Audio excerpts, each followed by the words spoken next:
கிறிஸ்துவுக்குள் பிரியமானவர்களே, கர்த்தரும் இரட்சகருமாய் இயேசு கிறிஸ்துவின் ஈடு நீட்டு நாமத்தினாலே உங்கள் யாவருக்கும் என் அன்பின் வாழ்த்துக்களை தெரிவித்துக் கொள்கிறேன். தேவன் அருளிய அப்பம் பிரேயர் மினிஸ்ட்ரி சேனல் மூலியமாக உங்களோடு சந்திப்பதில் மிகுந்த மகிழ்ச்சி அடைகிறேன். தினம்தோறும் அதிகாலைகளிலே அபிஷேகங்களை பெற்றுக்கொள்ள, புதிய நாளுக்காக தேவனுடைய கிருபை பெற்றுக்கொள்ள நாம் புதிய நாளுக்காக நாம் ஜெபிக்கிறோம். அதிகாலைகளில் இணைந்திருங்கள். நீதிமொழிகள் 6ஆம் அதிகாரம் 9 முதல் 11 ஆகிய வசனங்கள். சோம்பேறியே, நீ எவ்வளவு நேரம் படுத்திருப்பாய்? எப்பொழுது உன் தூக்கத்தை விட்டு எழுந்திருப்பாய்? இன்னும் கொஞ்சம் தூங்கட்டும், இன்னும் கொஞ்சம் உறங்கட்டும், இன்னும் கொஞ்சம் கை முடக்கி கொண்டு நித்திரை செய்யட்டும் என்பாயோ? உன் தரித்திரம் வழிபோக்கனைப் போலவும் உன் வறுமை ஆயுதம் அணிந்தவனைப் போலவும் வரும். கர்த்தருடைய பிள்ளைகள், இப்படிப்பட்ட செய்தியை காலையில் கேட்டால் நீங்கள் ஆமேன் கூட போட முடியாது, பிரைஸ் லார்டும் போட முடியாது. ஆனால் வேத வசனத்தை தியானித்து ஜெபிக்கும்போது நம்ம குடும்பத்தை தேவன் தான் ஆசீர்வதிக்க முடியும். ஹல்லேலூயா. சோம்பேறியே, ஆவிக்குரிய வாழ்க்கையிலே நிறைய குடும்பத்தில் சோம்பேறியா இருப்பாங்க. ஜெபிக்க மாட்டாங்க, வேதத்தை தியானிக்க மாட்டாங்க, தேவனை துதிக்க மாட்டாங்க. ஆனால் எங்கள் வீட்டுக்குள்ளே எல்லாம் வேணும் வேணும் வேணும் மட்டும் அடம்பிடிப்பாங்க.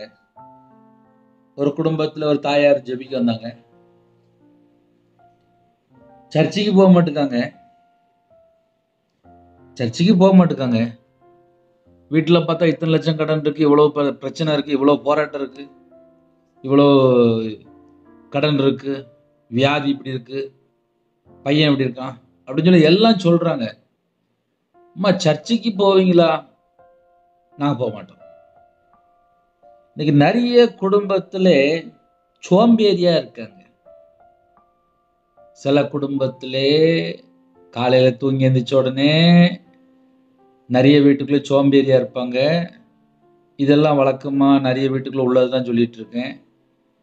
அப்புறம் சொன்னால் கஷ்டமாக இருக்கும், அது வேண்டாம். இதுக்கெல்லாம் காரணம் என்னன்னு சொல்லி பார்க்கும்போது, நைட் நேரத்தில் செல்ஃபோன்லேயே சில குடும்பத்தில் 3 மணி நேரம் 4 மணி நேரம் டயத்தை வேஸ்ட் பண்ணிடுவாங்க.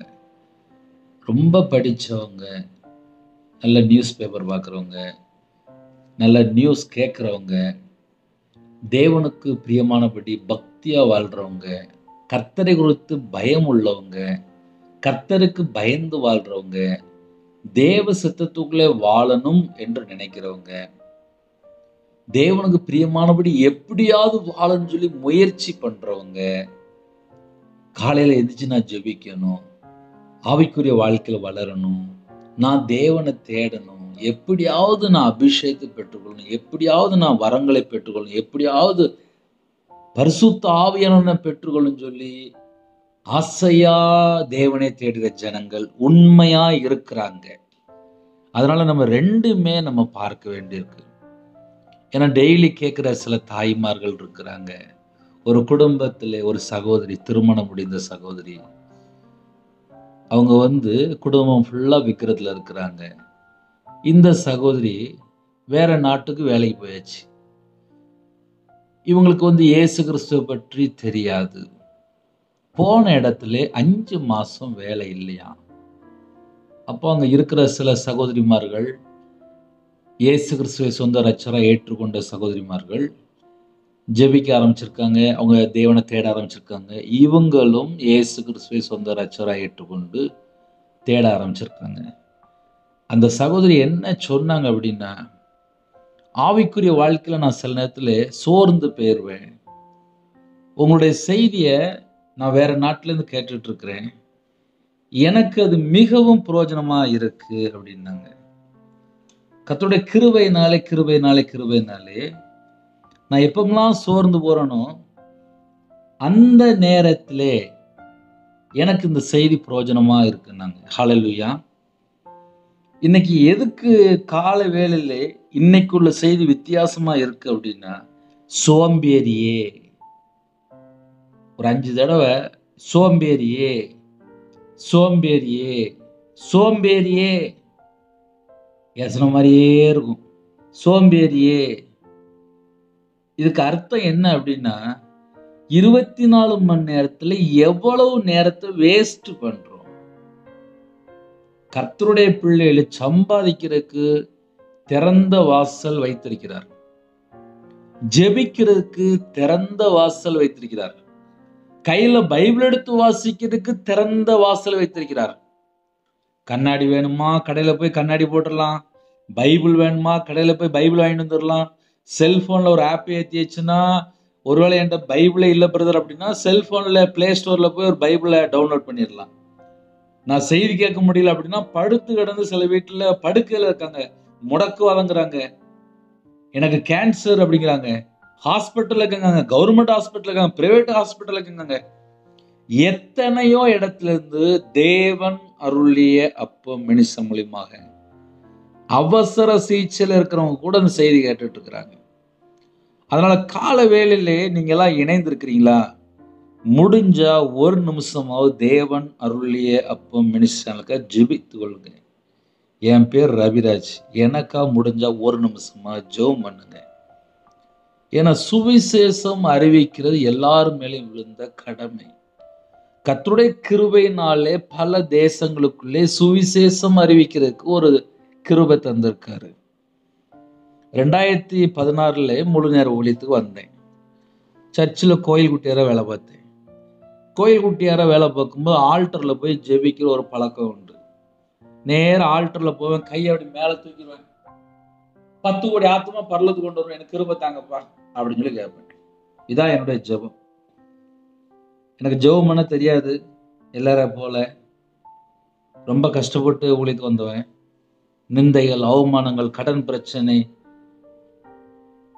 எல்லாரும் போலதான். ரவிராஜ் ரொம்ப கஷ்டப்பட்டு, கடன்ல கஷ்டப்பட்டு, நிந்தைகள், அவமானம் எல்லாம் உள்ள வந்துட்டு மிஷனரியா போன்னு சொல்லி ஜெபம் பண்ணிட்டு இருந்தேன். கர்த்தருடைய கிருபையினாலே ஊழியத்தை கொடுத்தாரு. ஆனால் இந்த ஆன்லைன் மூலியமா கர்த்தருடைய கிருபையினாலே பல தேசங்களுக்குள்ளே கர்த்தருடைய ஆவியான சில குடும்பத்துக்குள்ள திட்டமா பேசும்போது நிறைய குடும்பத்துக்குள்ளே மாற்றம். சில நாடுகளை சொல்லலாம், ஆனா நான் சொல்ல விரும்பல. ரொம்ப தூரம் வேற தேசத்துக்குள்ளே ஒரு சகோதரி, அண்ணே நான் 20 வருஷமா ரட்சிக்கப்பட்டுட்டேன். 20 வருஷம் முன்பா நான் ரட்சிக்கப்பட்டுட்டேன்.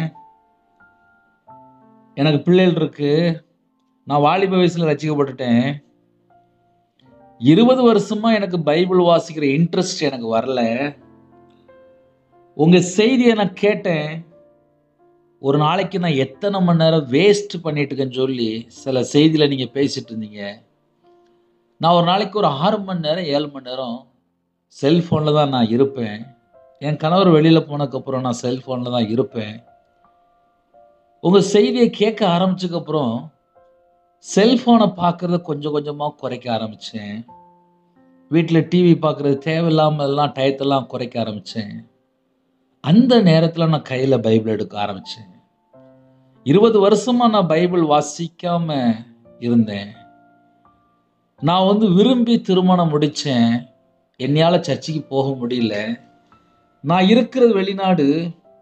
இருக்கிற இடத்துல பல சூழ்நிலையில நான் வீட்டிலேயே முடங்கி கிடந்தேன். ஆனா நான் ரட்சிக்கப்பட்ட பிள்ளை தான். ஆனாலும் கூட வாலிப வயசுலயே நான் விரும்பி திருமணம் முடிச்சதுனாலே என்னுடைய ஆவிக்குரிய வாழ்க்கையில ஸ்டக் ஆயிட்டு, என்னோட வாழ்க்கை முடிஞ்சது அப்படின்னு நான் நிலைமையில 20 வருஷம் என்னோட வாழ்க்கை வீட்டிலேயே இருந்துட்டேன். ஏன்னா எங்களோட சொந்த தேசத்துக்கு நாங்க போக முடியாம போயிட்டு, ஏன்னா வீட்டுக்கு தெரியாம நான் விரும்பினதுனால என்னோட வாழ்க்கை இப்படி ஆயிட்டு. உங்களுடைய வீடியோ ஆன்லைன்ல நீங்க செய்தி கேட்கறத பேசுறத நான் கேட்டேன். எனக்குள்ள இருக்கிற தேவையில்லா சுபாவங்கள் மாற ஆரம்பிச்சது. நான் எங்கெல்லாம் டயத்தை வேஸ்ட் பண்றேனோ அதெல்லாம் குறைக்க ஆரம்பிச்சதுக்கு அப்புறம் நான் கையில பைபிள் எடுத்து வாசிக்க ஆரம்பிச்சேன். முழு பைபிளை வாசித்து முடிச்சிட்டேன்னு சொல்லி எனக்கு அவங்க தொடர்பு கொண்டு சொன்னாங்க. இந்த வருஷம் ஜனவரி மாதம் 2ஆம் தேதி ஒரு குடும்பத்தில் வேற நாட்டில் இருக்கிறாங்க. போன வருஷம் முழு பைபிளை வாசித்து முடித்தேன். அப்புறம் நியூ டெஸ்ட்மெண்ட் மட்டும் தனியாக ஒரு தடவை முடித்தேன். தேவ நாமம் மகிமைப்படட்டுன்னு சொல்லி தொடர்பு கொண்டு சொன்னாங்க. இப்படி நிறைய குடும்பத்தில் பைபிள் வாசித்து முடிச்சு, பிரதர் அந்த பைபிள் சார்ட் அந்த பிடிஎஃப் எனக்கு மறுபடியும் வேணும், கொஞ்சம் வாட்ஸ்அப்பில் அனுப்பி வைப்பீங்களா அப்படின்னு சொல்லி கேட்டிருக்காங்க. 2016 2017 ஸ்டார்டிங்கில் சர்ச்சில் கோயில் குட்டியார வேலை பார்க்கும்போது, சர்ச்சில் வேலை பார்க்கும்போதே ஒரு பைபிள் சார்ட்டு கம்ப்யூட்டர் கடையில் போய் ஒரு பிரிண்ட் எடுத்தேன். பைபிள் முழுசாக எப்படி வாசித்து முடிக்கணும், ஒரே மாதத்தில் வாசித்து முடிக்கலாம், 3 மாதத்தில் வாசித்து முடிக்கலாம், 5 மாதத்தில் வாசித்து முடிக்கலாம், 8 மாதத்தில் வாசித்து முடிக்கலாம், 1 வருஷத்தில் வாசித்து முடிக்கலாம், 7 நாளில் கூட வாசித்து முடிக்கலாம். புதிய ஏற்பாடு மட்டும் டெய்லி நம்ம 9 அதிகாரம் வாசிச்சுன்னா முழு மாதம் ஒரே மாதத்துக்குள்ள புதிய ஏற்பாடை மட்டும் வாசித்து முடிச்சிடலாம். டெய்லி 13 அதிகாரம் வாசித்தாச்சுன்னா 3 மாதத்துல வாசித்து முடிச்சிடலாம். அப்படி ஒரு பைபிள் சார்ட்டு கர்த்தருடைய கிருபையினால 2017 சர்ச்சில் வேலை பார்க்கும்போது பிரிண்ட் எடுத்தேன். நான் சர்ச்சில் வேலை பார்க்கும்போது ஒவ்வொரு வீடுகளுக்கு போகும்போது பைபிள் சார்ட் வேணுமா என்கிட்ட இருக்குது அப்படின்னு சொல்லி கொடுப்பேன். அதில் சில குடும்பத்திலே அப்பமே வாசித்து முடிச்சுட்டாங்க. 10th படிக்கிற பிள்ளைகள் 10th படிக்கும்போதே 2 தடவை வாசித்து முடிச்சுட்டு, 2019 ஒரு உபவாச மீட்டிங்கில் சிஎஸ் சர்ச்சில் என்னை கூப்பிட்டுருந்தாங்க. அந்த சர்ச்சில் மெசேஜ் கொடுக்குற முன்னாடி பைபிள் ஃபுல்லாக வாசித்து முடிக்கணும் எப்படின்னு சொல்லி சார்ட்டை கொஞ்சம் நல்ல விளக்கமாக சொல்லி கொடுத்தேன். 2023 மறுபடியும் அதே சர்ச்சில் சிஎஸ் சர்ச்சில் உபவாச மீட்டிங் என்னை கூப்பிட்டுருந்தாங்க. அந்த சர்ச்சில் புறப்பட்டு போகும்போது அந்த சர்ச்சில் மெசேஜ் பேசுகிற முன்பாக யாராவது சாட்சி சொல்கிறீங்களான்னு சொல்லி கேட்டேன். ஒரு வாலிப மகள், 25 வயசு வாலிப மகள் முன்னாடி வந்து மைக்கில் சாட்சி சொன்னான். இந்த அண்ணன் பைபிள் வாசிக்கிற சார்ட் எங்களுக்கு கொடுத்துட்டு போனாங்க. நான் 13 தடவை பைபிள் வாசிச்சிட்டேன். எனக்கு அக்னி அபிஷேகம் கிடைச்சது. நான் யார்கிட்டையும் போய் தலையில் கை வச்சுலாம் ஜெபம் பண்ணலை. இந்த அண்ணன் சொல்லி கொடுத்த பிரகாரமாக ஒரு 3 மாதத்துக்குள்ள நான் கரெக்டாக ஒரு தடவை பைபிள் வாசித்து முடிச்சிடுவேன். வருஷத்துக்கு 4 தடவை ஃபுல் பைபிளை வாசித்து முடிச்சிடுவேன். இப்போ 13 தடவை நான் வாசித்து முடிச்சிட்டேன். முழு பைபிளை வாசித்து முடிக்கிற எனக்கு ப்ரோக்ராம் சொல்லி கொடுத்தாங்க. எனக்கு அது ரொம்ப பிரயோஜனமாக இருக்குது அப்படின்னாங்க. அதே சர்ச்சில் உபவாச மீட்டிங் அடுத்த இன்னொரு சகோதரி, அவங்க ஒரு டீச்சர், அவங்க வந்து சாட்சி சொன்னாங்க. இந்த அண்ணன் கொடுத்த அந்த பைபிள் சார்ட்டில் நான் 7 தடவை வாசித்து முடிச்சிட்டேன் அப்படின்னாங்க. இதெல்லாம் சர்ச்சில் சர்வீஸுக்கு நாங்கள் போகும்போது அங்கே உள்ள சாட்சிகள். இதை ஏன் தெரியுமா உங்களுக்கு சொல்கிறேன்? ஆவிக்குரிய வாழ்க்கையில வளரணும் அப்படின்னா நம்மளுடைய டயத்தை எங்கெல்லாம் வேஸ்ட் பண்ணுறோன்னு சொல்லி நம்ம கொஞ்சம் கண்டுபிடிக்கணும். என்னுடைய வாழ்க்கையிலே ஆவிக்குரிய வாழ்க்கையில் நான் எப்படி வளர்ந்தேன், என்னுடைய ஸ்பிரிச்சுவல் growth எப்படி அப்படின்னு சொல்லி நான் கண்டுபிடிச்சு பார்த்ததுல நிறைய நாள் ராத்திரி தூங்கவே மாட்டேன். நான் தூங்கும்போது காலையில் 3 மணி 4 மணிலாம் ஆயிரும். உடம்பு ஃபுல்லாக பெயினாக தான் இருக்கும். ஆனாலும் தூக்கம் கம்மி தான். தேவனுடைய சமூகத்திலே உட்கார்ந்து இருக்கும்போது தான், வேத வசனத்தை தியானிக்கும் போது தான் என்னுடைய கடந்த வாழ்க்கை இப்படி இருக்கா, என்னுடைய பழைய வாழ்க்கை இப்படி இருக்கா, எனக்காப்பா இவ்வளவு ஆசீர்வாதம், எனக்காப்பா இவ்வளவு வாக்குத்தத்தம், எனக்கா இவ்வளவு கிருபை, என்னையவாப்பா நீதிமானா மாத்துனீங்க, என்னையவாப்பா பரிசுத்தவனா மாத்துனீங்க. வேத வசனத்தை தியானிக்கும் போதுதான் என் வாழ்க்கையிலே உயிர்ப்பிக்கப்பட்டேன். செத்து போன ஒரு வாழ்க்கையா இருக்கா யாருக்காவது? நான் மாந்திரியத்தில் கஷ்டப்பட்டால், விக்கிரத்திலே பல லட்சங்கள் கொடுத்து சாபத்திலே வாழ்ந்த ஒரு மனுஷனை தான் இயேசு கிறிஸ்து மீட்டெடுத்தார். இயேசு கிறிஸ்து மீட்டெடுக்கும் போது பரிபூரணம்.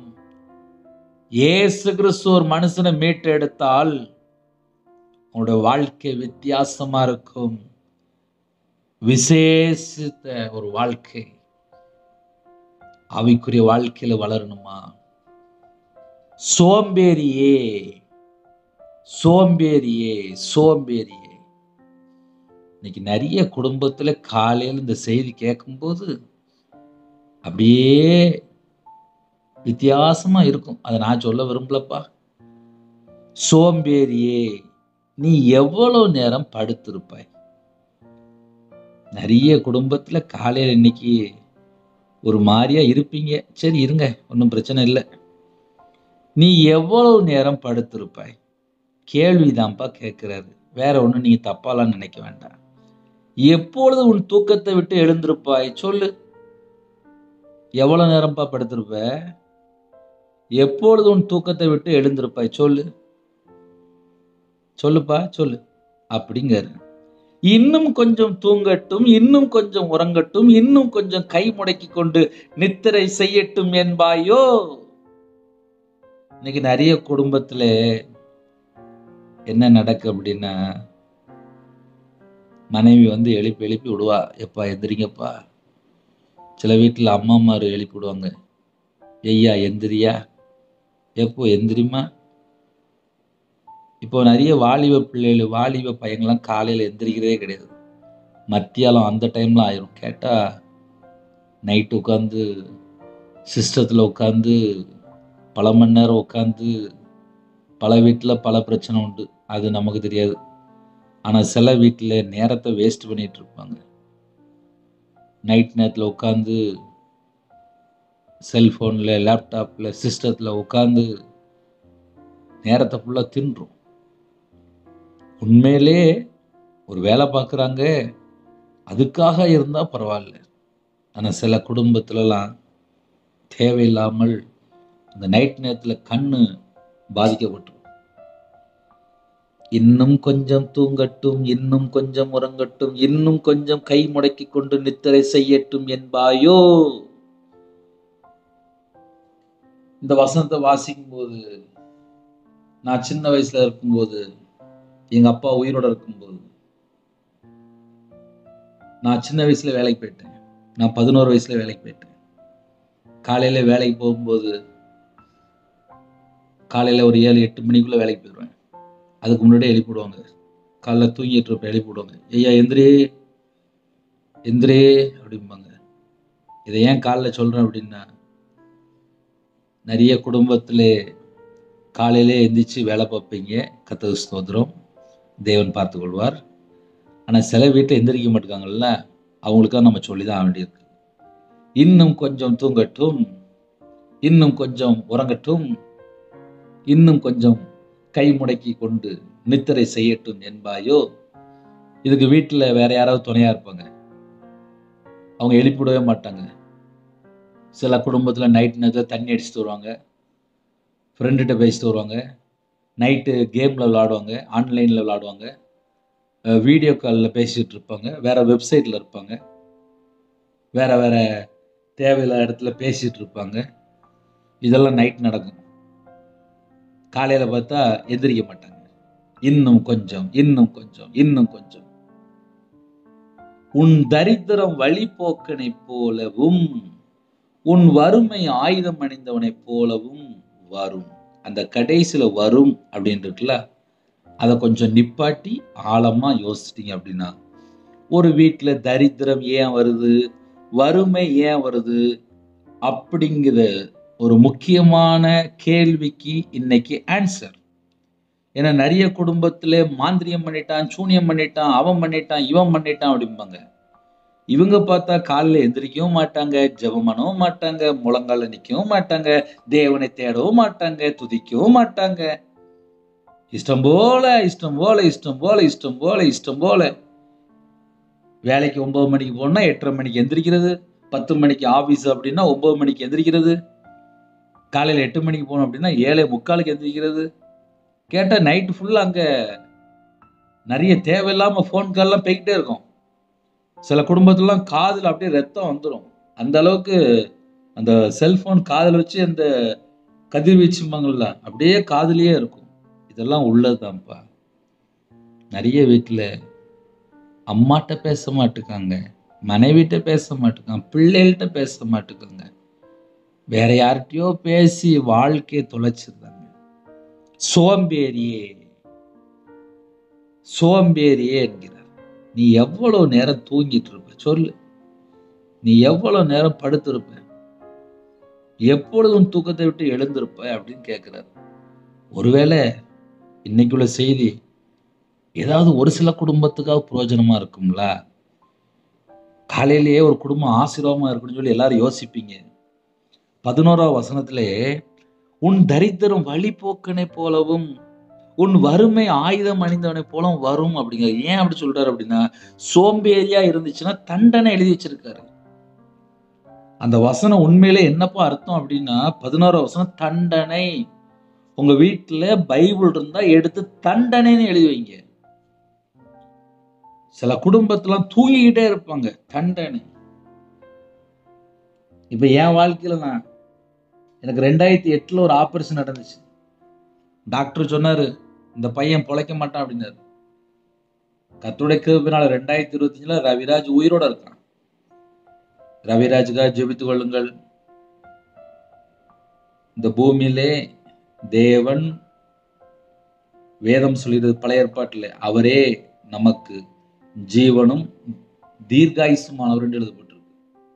அப்படின்னா என்ன அர்த்தம் அப்படின்னா, இயேசு கிறிஸ்து எனக்குள்ள இருக்கும்போது பரிபூர்ணமான ஜீவன். வேத வசனம் ஆவியாயும் ஜீவனுமாயும் இருக்கிறது. ஒவ்வொரு வசனத்தை நம்ம தியானிக்கும் போது மறுபடியும் நம்ம வசனத்தினாலே ஜெனிபிக்கப்படுகிறோம். அழியாத வித்து என்று எழுதப்பட்டிருக்கு. ஜீவனுள்ள வித்து. தேவ வசனம் ஜீவனுள்ள வித்து. அந்த ஜீவனுள்ள வித்து நம்ம இருதயத்துக்குள்ள வரும்போது, நம்ம இருதயத்திலே கர்த்தரை விட்டு தள்ளி போற ஏதாவது எண்ணங்கள் இருந்துச்சு அப்படின்னா, நம்முடைய சுபாவம் மாறிடும், நம்முடைய ஜென்ம சுபாவம் மாறிடும், நம்முடைய பழக்க வழக்கம் மாறிடும், நம்முடைய கேரக்டர் மாறிடும். சில குடும்பத்துல மன அழுத்தத்துல இருப்பாங்க, அது மாறிடும். ஒருவேளை நீங்க யாராவது இணைந்திருந்தால், அண்ணே இந்த செய்தி எங்களுக்கு பிரயோஜனமா இருக்கு, ஆனா நாங்க சோம்பேறியா தான் இருக்கிறோன்னே, எங்களுக்கு ஏதாவது ஒரு டிப்ஸ் இருக்கா அப்படின்னா, அதுக்கு வேணா சேர்த்து சொல்லி தரேன். ஏன்னா சில குடும்பத்திலே இந்த செய்தி பேசின உடனே, எங்க வீட்டுல தரித்திரம் இருக்கு, எங்க வீட்டுல வறுமை இருக்கு, நீங்க வேற தண்டனைன்னு சொல்லிட்டீங்க, எங்களுக்கு கஷ்டமா இருக்குன்னு, அப்ப நாங்க என்ன செய்யணும் அப்படின்னா, ஒரு நாளைக்கு 24 மணி நேரம் இருக்கு. அந்த 24 மணி நேரத்துல நீங்க ஒரு 8 மணி நேரம் வேலை பார்க்குறீங்களா, ஒரு 12 மணி நேரம் வேலை பார்க்குறீங்களா? சரி, 12 மணி நேரம் முடிஞ்சிட்டு, ஒருவேளை நீங்க 8 மணி நேரம் கூட தூங்கிட்டு இருக்கலாம். 12 + ஒரு 8 20 மணி நேரம் முடிஞ்சிட்டு, இது போக வீட்டுல உங்களுடைய பர்சனல் ஒர்க் ஒரு 1 மணி நேரம் டைம் விட்டுருங்க. அது போக இன்னொரு 3 மணி நேரம் இருக்கு. அந்த 3 மணி நேரத்தை நீங்க என்ன செய்ய போறீங்க? இப்ப என் வாழ்க்கையிலலாம் வெளியில எங்கேயோ போயிட்டு வரணும்னா போயிட்டு வருவேன். வீட்டுல இருக்கும்போது பேசாம கையில பைபிள் எடுத்துட்டு, டைரி எடுத்துட்டு, ஸ்கெட்ச் எல்லாம் எடுத்து உட்கார்ந்துருவேன். வேத வசனத்தை தியானிக்கும் போதுதான் நான் எங்கேயாவது கர்த்தரை விட்டு தள்ளி போயிருக்கிறேனா அப்படின்னு சொல்லி செக் பண்ணி பார்ப்பேன். ஒரு வசனத்தை செக் பண்ணும்போது, வாசிக்கும் போது, தியானிக்கும் போது, நான் எங்கேயாவது கர்த்தரை விட்டு தள்ளி போயிருக்கிறேனா? இன்னும் என் வாழ்க்கையில என்ன மாற்றம் வேணும்? இன்னும் என்கிட்ட என்ன குறை இருக்கு அப்படின்னு சொல்லி அந்த நேரத்திலே நிப்பாட்டி செக் பண்ணும்போது எங்கேயாவது ஒரு ஃபால்ட் இருக்கும். 24 மணி நேரம் ஒரு மனுஷன் பியூரா வாழ்ந்துட்டானா அப்படின்னு சொல்லி கேட்டால், நிறைய குடும்பத்துல அவங்களே சொல்லிடுவாங்க, ஆன்சரே சொல்லிடுவாங்க. எவ்வளவு நேரம் நம்ம டயத்தை வேஸ்ட் பண்றோம், எவ்வளவு நேரம் நம்ம எப்படி இருக்கிறோம். ஒரு நாளைக்கு 1 மணி நேரம் நீங்க பைபிள் வாசித்தாலே ஒரு 3 மாசத்துல ஃபுல் பைபிள வாசித்து முடிச்சிடலாம். தெரியுமா? யாராவது ஒருவேளை, அண்ணே நான் சோம்பேறியா இருக்கிறேனே, என் வீட்டுல தரித்திரம் இருக்குனே, என் வீட்டுல வறுமை இருக்குனே, என் குடும்பம் ஆசீர்வாதமா இருக்கணும்னே அப்படின்னு ஒருவேளை யாராவது யோசித்தால், ஒரு 1 மணி நேரம் கையில பைபிள் எடுத்து வாசிங்களேன், உங்க குடும்பம் ஆசீர்வாதமா மாறும்ல. என் வாழ்க்கையிலலாம் ஒரு 50-55 லட்ச ரூபா கடன்ல நான் வாழ்ந்த ரவிராஜ் 2015ல 8 மணி நேரம் பைபிள் வாசித்தேன். 1 மணி நேரம் இல்லை, 2 மணி நேரம் இல்லை. ஏன்னா வியாபாரத்துல இருக்கும்போது என்ன செய்யன்னு எனக்கு தெரியாது. ஒரு பக்கம் பார்த்தா கண்ணீர் வெடிப்பேன், ஒரு பக்கம் பார்த்தா கையில பைபிள் இருக்கும், ஒரு பக்கம் பார்த்தா ஸ்கெட்ச் இருக்கும். எனக்கும் குடும்பம் இருக்கு, எனக்கும் பிள்ளை இருக்கு, ஆவிக்குரிய வாழ்க்கையில வளரணும்னு சொல்லி எல்லாருக்கும் ஆசை இருக்கு. ஆனா எவ்வளவு நேரம் தேவனுடைய சமூகத்திலே காத்திருக்கிறோம், காத்திருந்தா தான்ப்பா ஆவியில வளர முடியும். நான் பைபிள் வாசித்து கண்டுபிடிச்சது இல்லை, உண்மையான ஆன்சர் இதுதான். அதனால ஒருவேளை சோம்பேறியா இருக்கிறீங்களா யாராவது? இன்னைக்கு காலையில இந்த செய்தியை கேட்டதுக்கு அப்புறமாவது ஏதாவது சின்ன ஒரு வித்தியாசம் இருக்கான்னு சொல்லி கொஞ்சம் கண்டுபிடிங்களேன். நான் அந்த வசனத்தை மறுபடியும் கூட வாசிக்கேன். யாருக்காவது ஒருவேளை அது இன்னும் கொஞ்சம் பிரயோஜனமா இருக்கும்.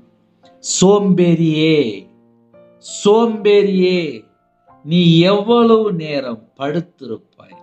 அந்த கேள்விக்கு சோம்பேறியா யார் இருக்கிறாங்களோ அவங்க யோசித்து பார்க்கட்டும். எப்பொழுது உன் தூக்கத்தை விட்டு எழுந்திருப்பாய்?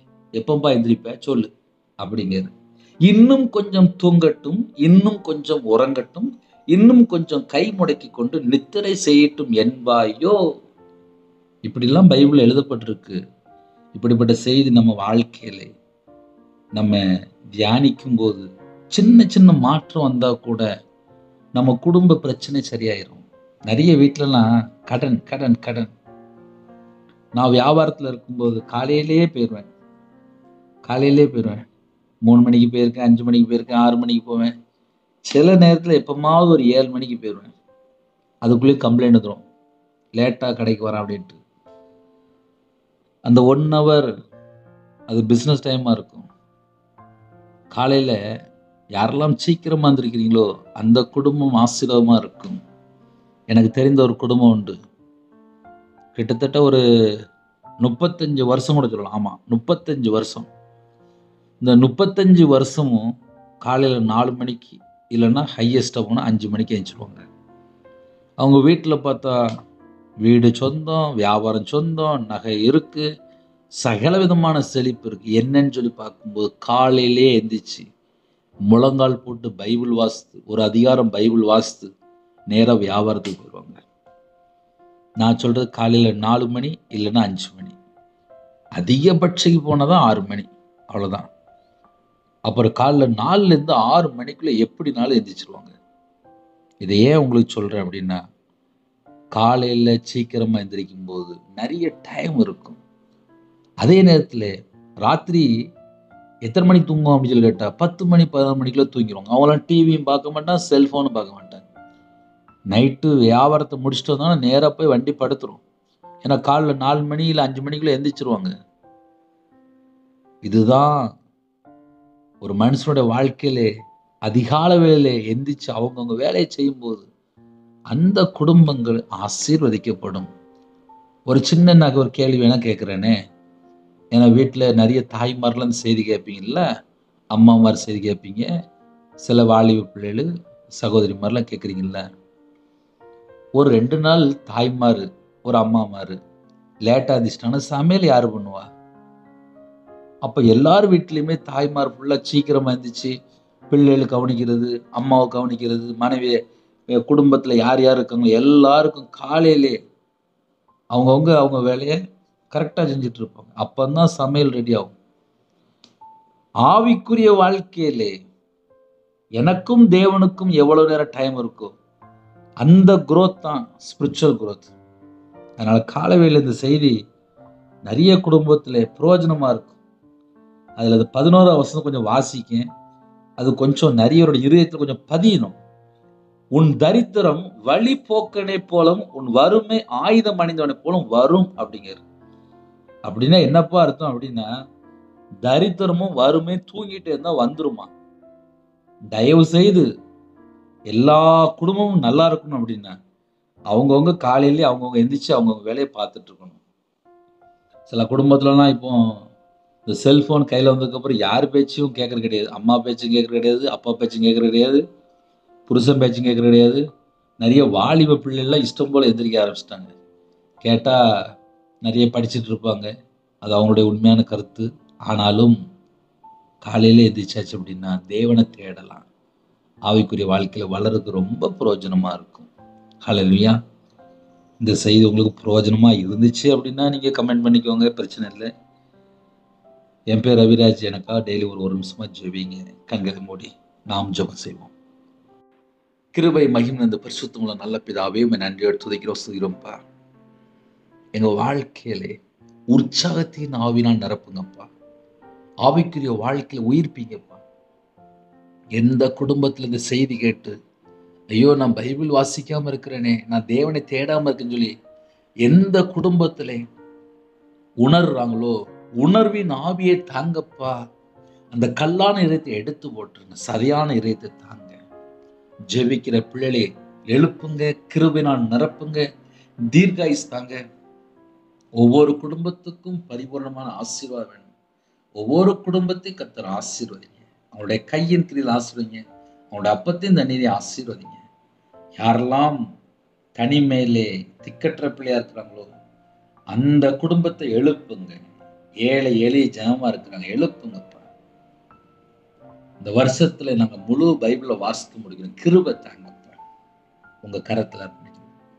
எல்லா குடும்பமும் இயேசு கிறிஸ்து நாமத்தினால் ஆசீர்வதிக்கப்படட்டும். கையின் கீழில் ஆசீர்வதிங்க, அப்பத்தின் தண்ணீரை ஆசீர்வதிங்க, பழனிகளை திறந்து ஆசீர்வதிங்க. ஜெப அபிஷேகம் தாங்க. அழிந்து போற ஆத்துமாக்களுக்கு திறப்புல நிக்க கிருபை தாங்க. நேரத்தை வேஸ்ட் பண்ணோட என்று அழகா பேசின கிருபைக்கா நன்றிப்பா. உண்மை நன்றியோடு துதிக்கிறோம் சொல்கிறோம்ப்பா. உங்க இரத்த கொட்டைகளை வேல் அடைத்து மூடி மறைத்து பாதுகாத்து சிறுபிள்ளை முதல் கொண்டு முதியோர் எல்லாரையும் ஆசீர்வதிங்க. யாரெல்லாம் ஜூபினாலும் எல்லா குடும்பமும் ரட்சிக்கப்படணும், எல்லாரும் மனம் திரும்பணும், எல்லாரும் பாவ மன்னிப்பை பெற்றுக்கொள்ளணும், எல்லாரும் தேவனுக்கு பிரியமானபடி வாழணும். கத்த கிருபை செய்யுங்க. இரவு மூலம் வேதத்தை தியானிக்க கிருபை தாங்க. மனக்கண்களை திறங்க. கல்லான இதயத்தை எடுத்து போட்டு அப்போ அவங்க பிள்ளைகளோட இதயத்துக்குள்ள கொழுந்துடைய அக்னி பற்றி விடிட்டு ஆவிக்குரிய வரங்களால் நிரப்புங்க, ஆவிக்குரிய கனிகளால் நிரப்புங்க, புது எண்ணெயால் அபிஷேகம் பண்ணுங்க. உங்களுடைய பிரசனை இறங்கி வரட்டும், உங்களுடைய கிருபை இறங்கி வரட்டும். ஒவ்வொரு குடும்பத்தையும் நிரப்புங்க, நிரப்பப்பட்ட பாத்திரமா மாறட்டும். ரட்சிப்பின் வஸ்து தாங்க ராஜா, நீதியின் சால்வை தாங்கப்பா. துதி அபிஷேகம் நிரப்புங்கப்பா, கிருபையின் வரலாறு நிரப்புங்கப்பா, ஞான வரலாறு நிரப்புங்கப்பா, தீர்க்க தரிசனம் வரலாறு நிரப்புங்கப்பா. எல்லா குடும்பத்துக்கு ஆசீர்வதிங்க. யாரெல்லாம் எந்த நாட்டுக்குள்ளே இணைந்திருக்காங்களோ அவங்க இருக்கிற இடத்துல எல்லா உபத்திரத்துல மாற்றித்தாங்க. நிறைய குடும்பத்திலே செய்தி கேட்டாங்கப்பா, செய்தி கேட்டாங்க, பொறுமையா கேட்டாங்க. அந்த குடும்பத்தை ஆசீர்வதிங்க. வெளிநாட்டுல எத்தனையோ குடும்பம் இருக்குப்பா, இந்த குடும்பத்தை ஆசீர்வதிங்க, ஆசீர்வதிங்க, ஆசீர்வதிங்க. சில குடும்பத்துல பாரம், மன அழுத்தம் எல்லாவற்றையும் மாற்றி போட்டு உம்முடைய பாதவில் அர்ப்பணிக்கிறோம், உம்முடைய பாதவில் அர்ப்பணிக்கிறோம், உம்முடைய பாதவில் அர்ப்பணிக்கிறோம். கத்த கிருபை தாங்க, கத்த கிருபை தாங்க, கத்த கிருபை தாங்க, கத்த கிருபை தாங்க, கிருபை தாங்க, கிருபை தாங்க. பிறந்தநாள் கொண்டாடுறாங்க, திருமணம் கொண்டாடுறாங்க, எல்லா குடும்பத்தையும் கத்தர் ஆசீர்வதிச்சிருங்கப்பா. 1000 தலைமுறைக்கு ஆசீர்வதிங்க. கற்பனையா ஜெபிக்கிறோம், கத்தர் மனம் இருங்க. மாசம் தாய்மொழி மாசத்தை கிருபைக்கா நன்றி. டெலிவரி பண்ணுறோம் பரமவைத்தியர் கூட இருங்கப்பா, உங்க பிள்ளைகளோட கூட இருங்கப்பா. நார்மல் டெலிவரி ஆகிட்டாங்க, பிள்ளைகளோட வாழ்க்கையிலே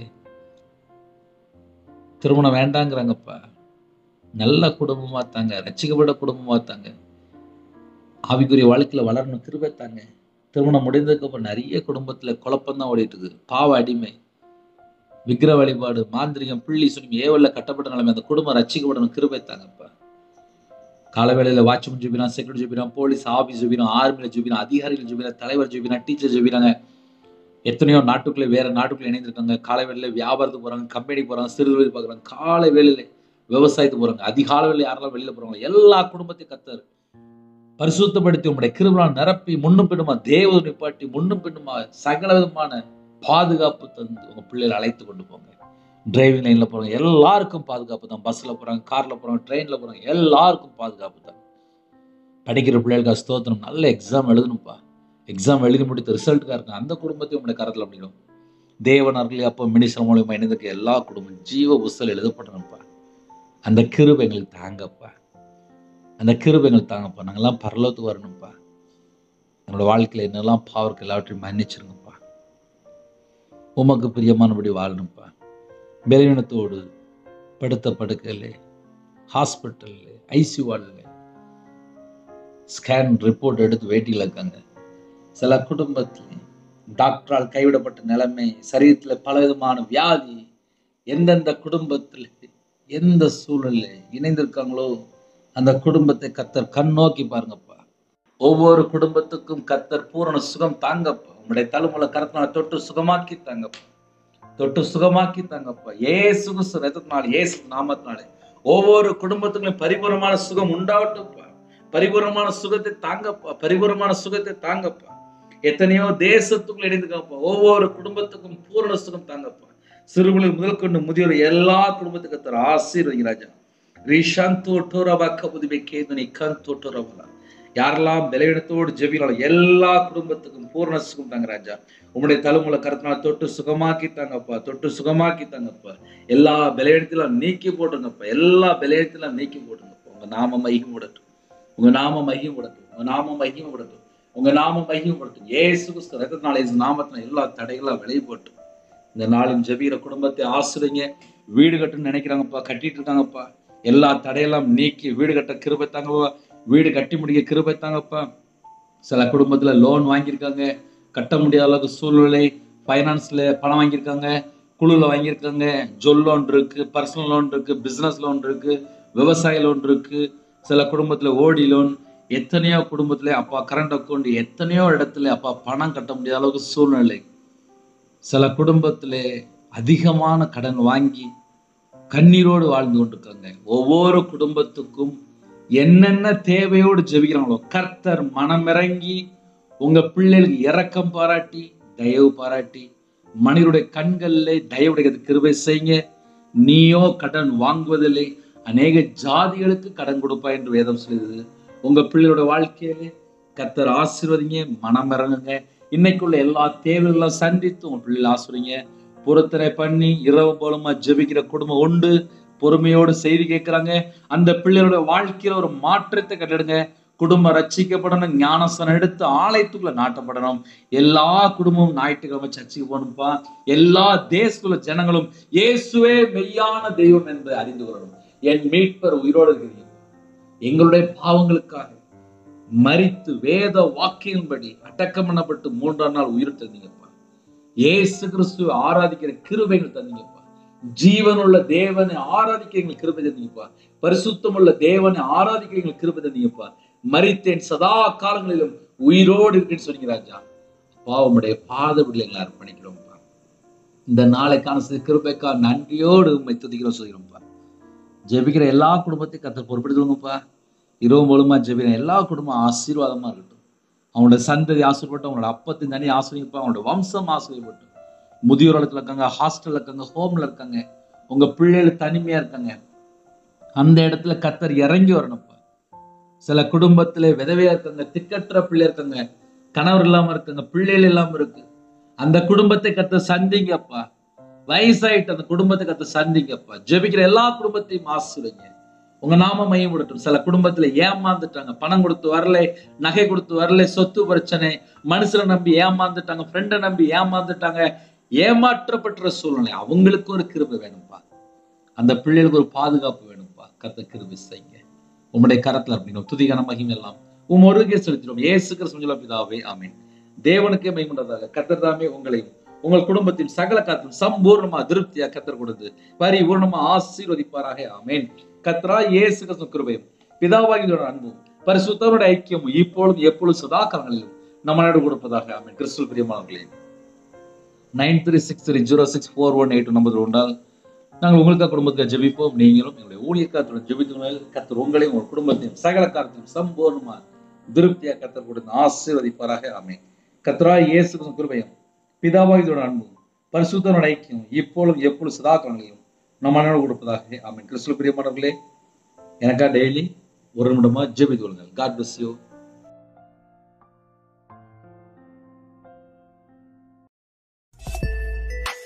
Thanks for watching. Please subscribe our channel. Click the like and share. Click the bell. God bless you.